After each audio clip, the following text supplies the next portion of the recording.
A pleasant day to whomever this video may concern, and our high respect to our contemporary world professor Mampardilio. Today, we are going to tackle all about the global So, interstate before system. everything else, what is an interstate system and why does it exist?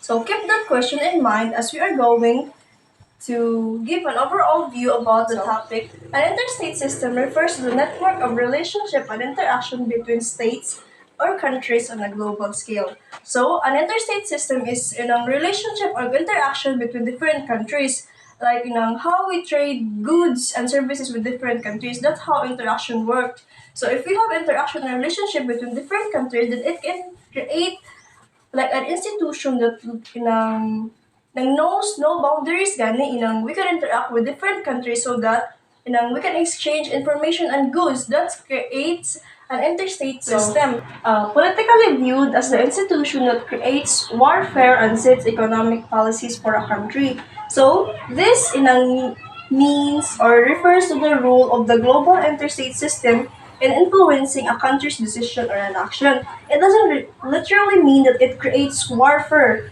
It's just dynamics within the system that could lead to a conflict or a warfare between countries. And it also shapes how a country formulates economic strategies that could boost a country's capital or the state's capital or the overall economic growth.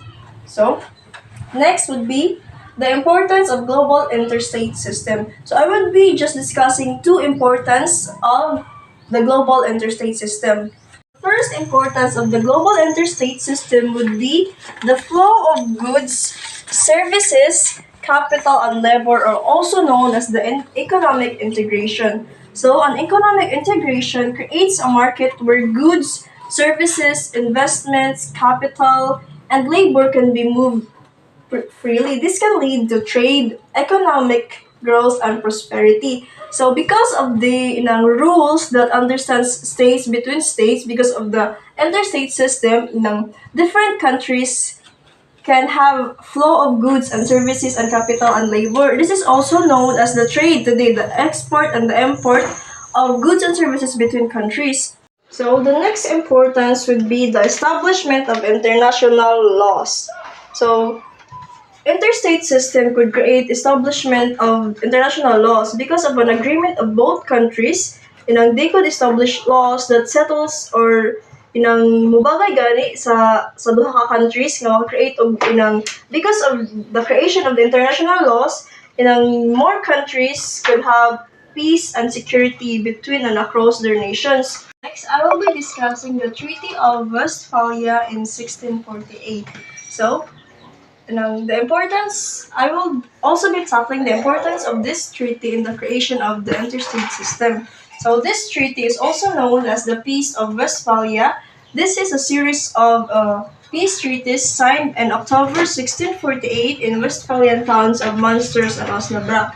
So, this treaty effectively ends the European wars on religion, specifically the 30-year wars or the German phase and the 80-year wars of the Dutch and the Spain Republic, which was discussed on the second topic. There are several key significance of the Treaty of Westphalia, but I will only be discussing two.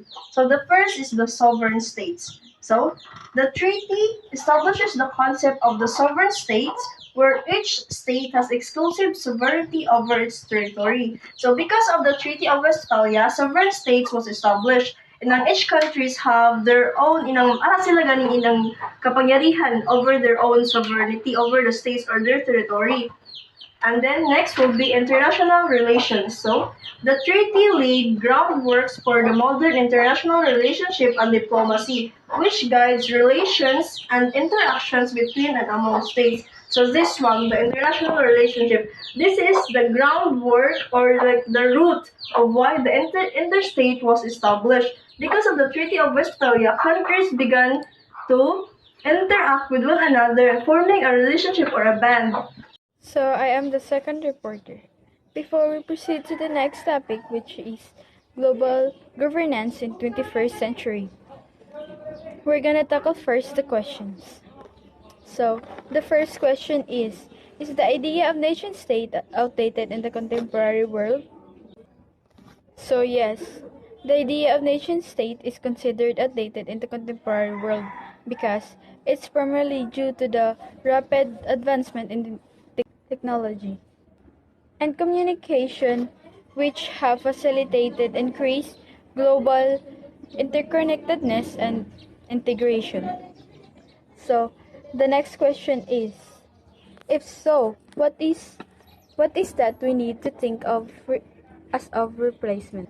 So to replace it, we should strengthen internationally institution, promote multilateral cooperation, and foster a sense of global citizenship. So what is replacement? In the contemporary world, replacement is often refers to the act of substitute something old or outdated with something new and improved, whether it's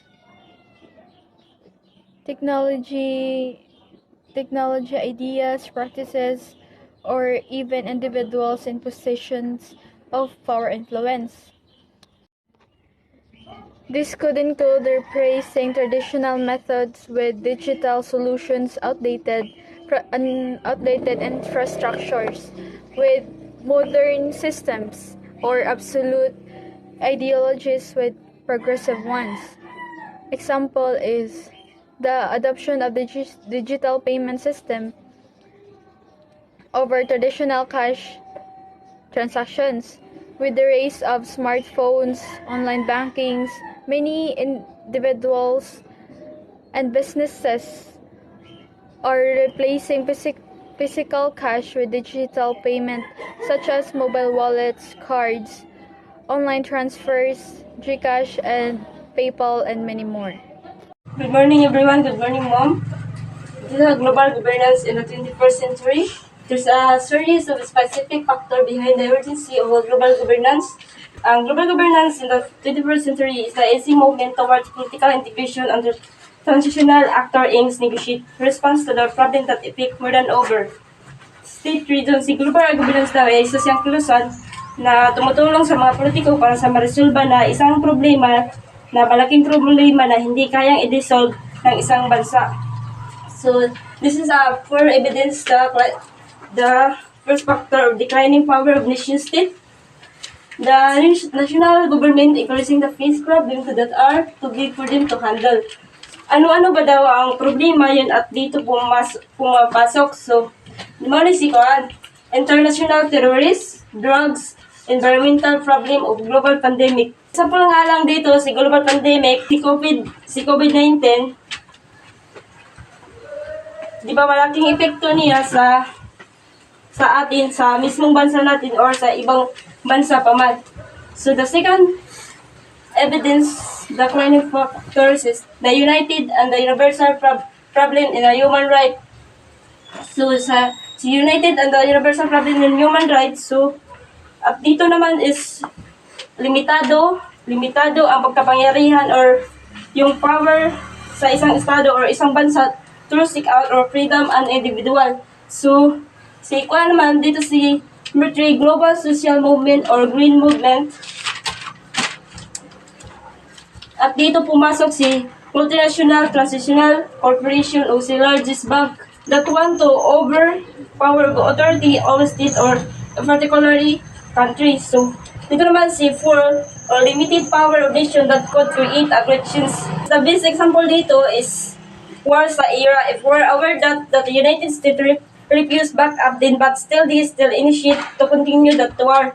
The second factor, vast flow of all shootings that run and often right through the borders of motion state, and this could involve the flow of digital information all shoot through the internet and is difficult, if not impossible, for nation states stop that flow and politically unpopular and bring much negative reaction to the nation state involved in acts and effort. For example, dito sa factor natin, i-consider natin sa intern sa media. So, digital flow information nakakatulong sa tao o mas magiging enforce sa mga nangyayari sa society. For example nga lang dito si Firewall of China. So, the Great Firewall of China, IP blocking, IP address, police brutality, and keyword, the Great Power of China, siya ang nagdidikta kung ano laban dapat na impormasyon na malaman ng isang tao. Kaya dahil dito, ang bansang China, marami silang negative reaction na natanggap. Thank you. So our next topic is all about the effects of globalization to governments. So it is stated here that one of the key aspects of state sovereignty is the government. So before to proceed sa mga effects, let us first define what is sovereignty and government. So first we have sovereignty. Unsa man gyud ning sovereignty? Ang sovereignty refers to the extreme power or supreme power or authority to govern our own. Like for example, sa usa ka country like diri sa Philippines, we have the authority to govern our own country without the external control or walay laing country nga nida nato or wala ta gisakop sa ubang country. Ang ato ra yung government ang ni-govern nato except kung kita ang atong government diri sa Philippines mangayog tabang sa lain country din usa pa sila maka duol nato. Then especially that we're a democratic country, dili ra pud sa government nag-reside ang sovereign power, kundi naapod na nato sa mga tawo nga nagpuyo ani nga country. Kay kita may mopili og mga tawo nga mo-govern nato or mga officials nga mo'y modala nato. Then gibuhat na nato through election. So next we have government. So unsa masad ning government? Ang government is a system that consists group of people who officially control a country. Then diri sa government, we all know that diri na under president, vice president, Senate, Congress o uban pang mga official na naay lahi-lahi nga role para mo address sa atong mga issues ug sa country. Then, ang kaning government is naasad ni siya counterweight nga group from us nga population aning country which is called the civil society. Then, unsa man sad ning civil society?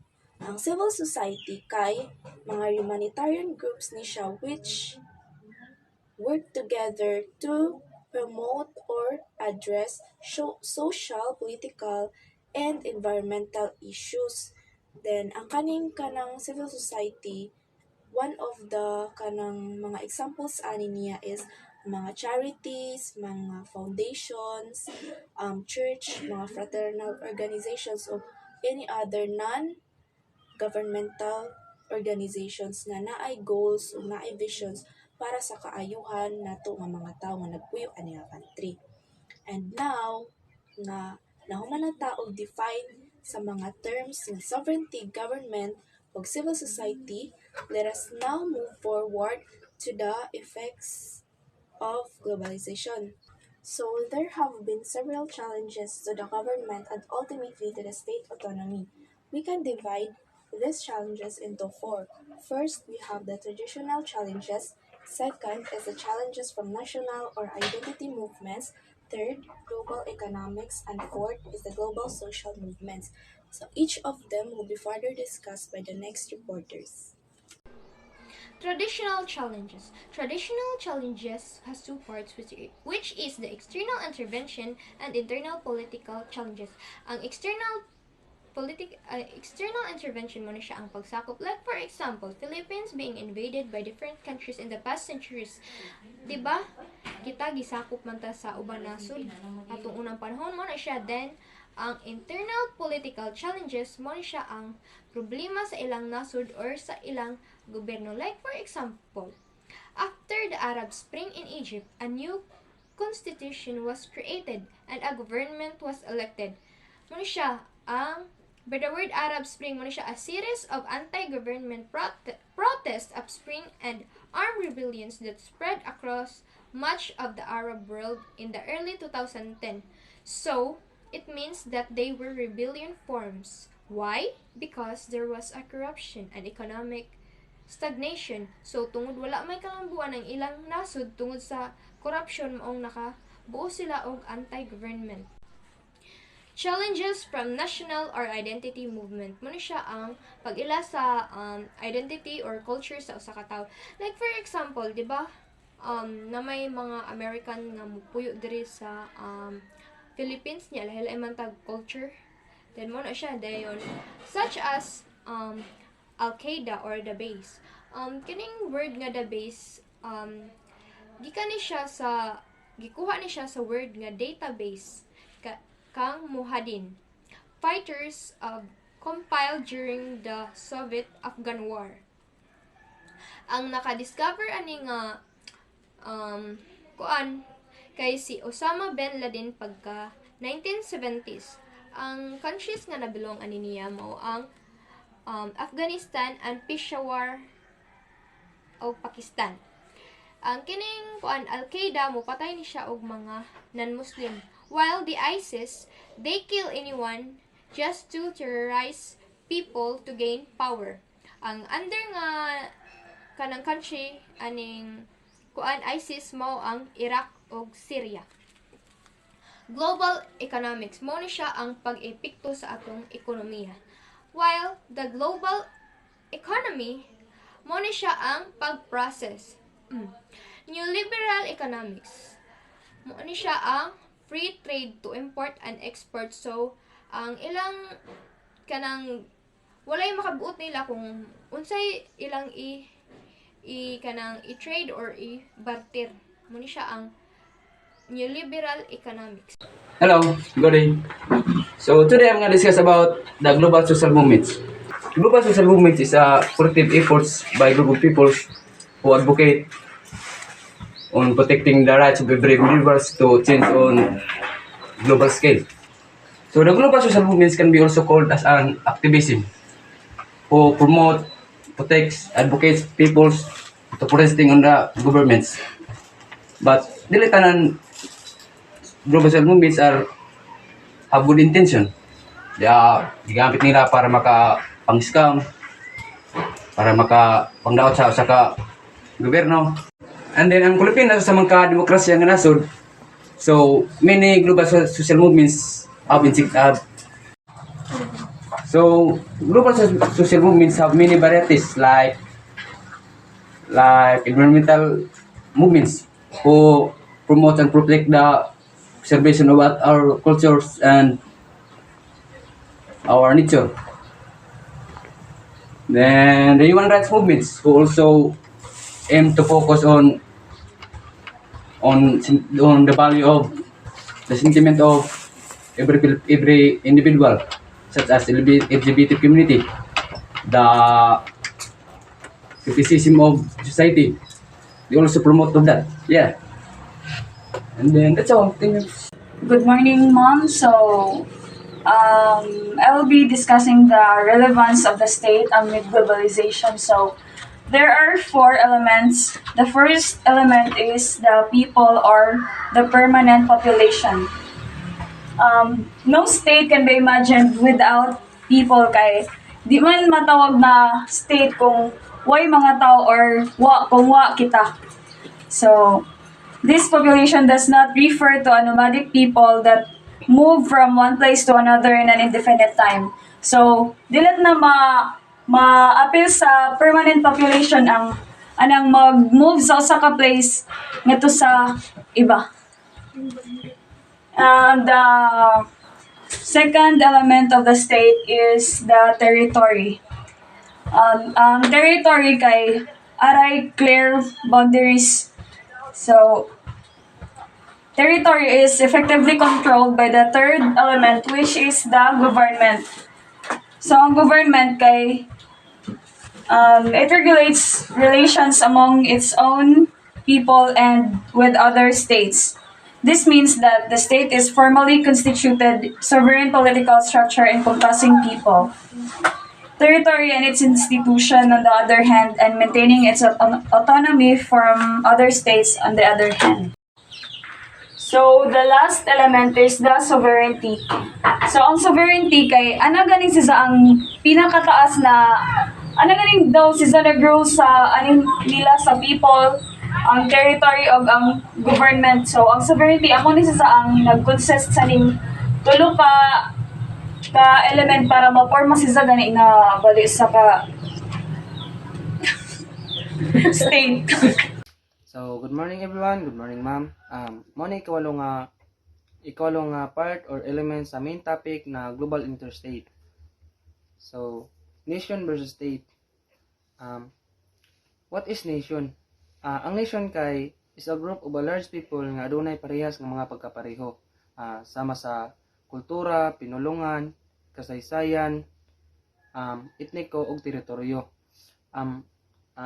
What is state? Ang state kay usa ka political nga entidad nga gihulagway sa usa ka gitakda nga teritoryo, usa ka permanente nga populasyon, usa ka gobyerno, ug ang kapasidad sa pagsulod sa relasyon sa bawang mga estado. So, unsa day konsepto ani nila guys?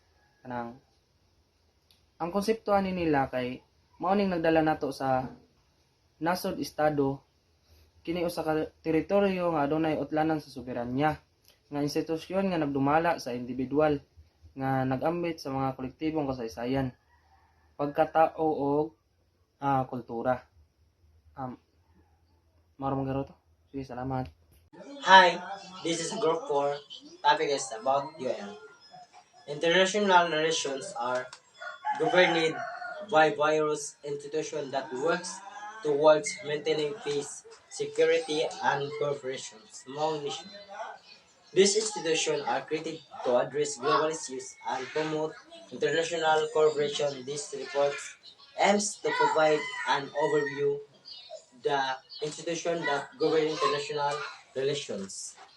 First is about United Nations. The United Nations or UN is an intergovernmental organization established in 1945 to promote international cooperation and prevent conflicts. It has 193 member states and is headquartered in New York City. The UN has several bodies including the General Assembly Security Council, International Court of Justice and Secretariat. The UN's primary function include maintaining international peace and security, promoting human rights, and providing humanitarian aid. The second is about the World Trade Organization. The World Trade Organization, or WTO, is an intergovernmental organization that regulates international trade.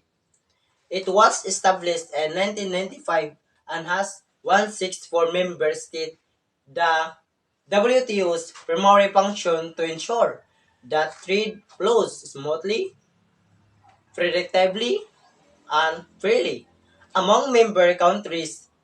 It also provides a forum for negotiating and implementing trade agreement and resolution dispute. The third is about International Monetary Fund.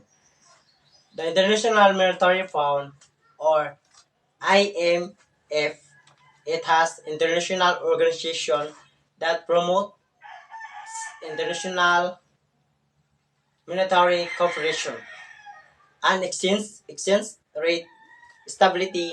It was established in 1944 and 190 member countries. The IMF primary function include providing financial assistance to member countries, promoting international monetary corporations, and providing assistance and training.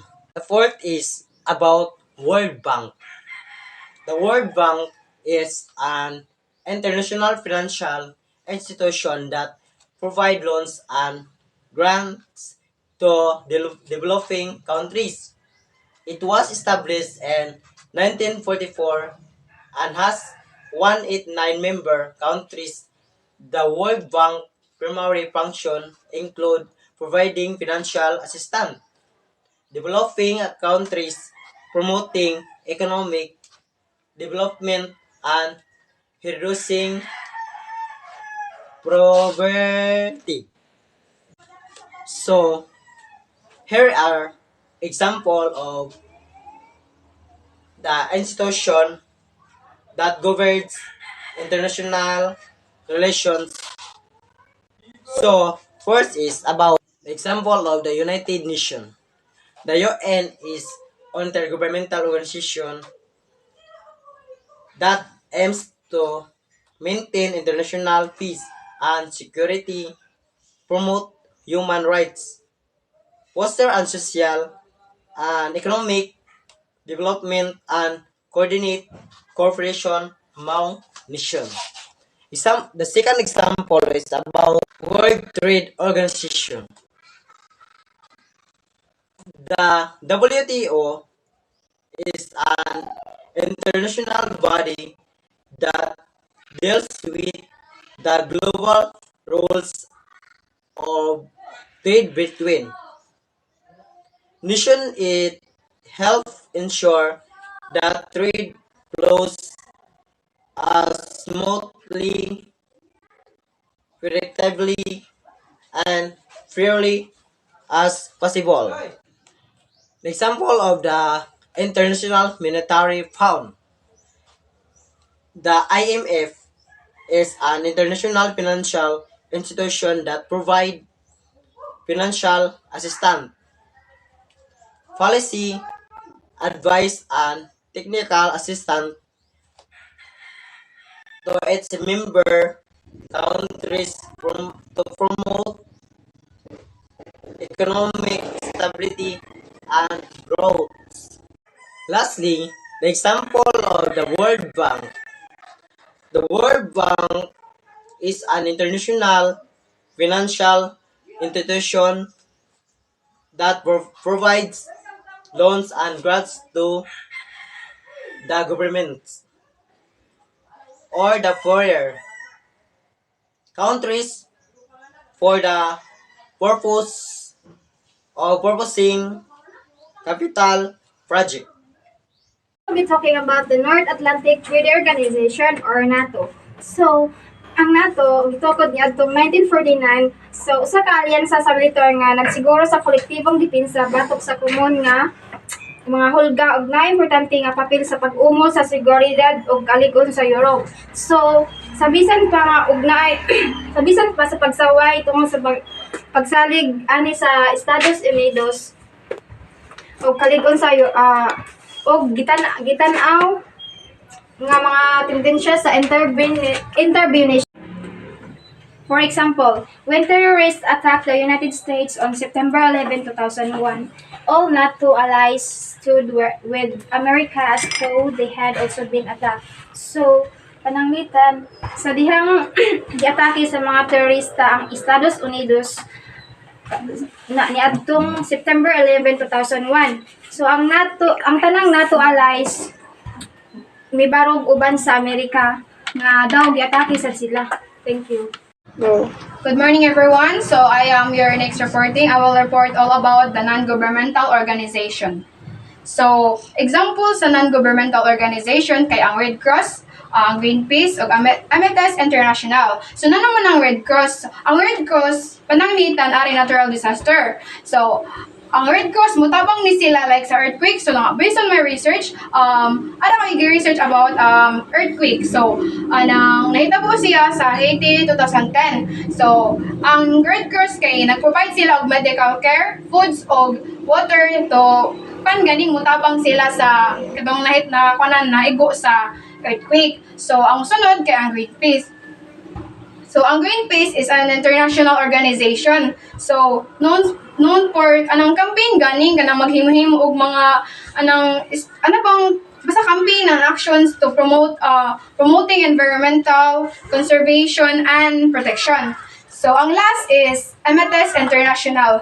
So, ang Ametes is focused on human rights. So, na-party sa non-governmental organization kay man anang daw galing kanang unsa na yun basta kanang voluntary sila nga mukuan voluntary mutabang sa mga tao like charity nga na. So that's all na. Thank you. Go.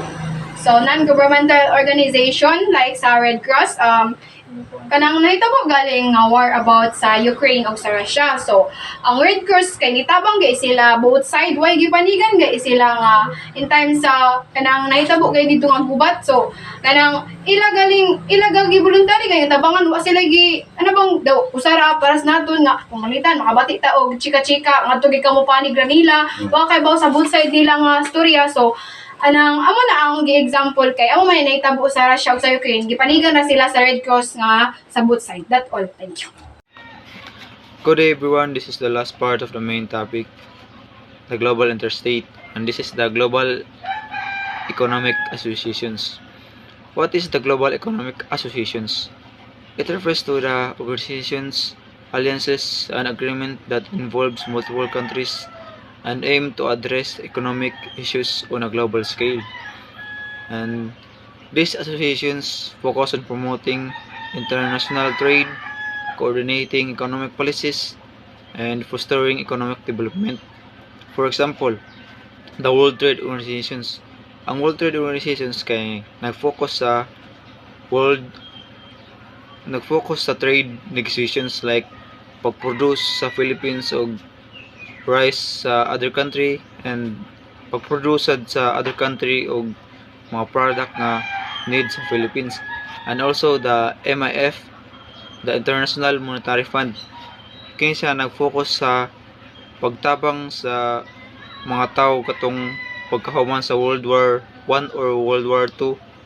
And also the EU, European Union, and the ASEAN, Association of Southeast Asian Nation. And thank you, that's all.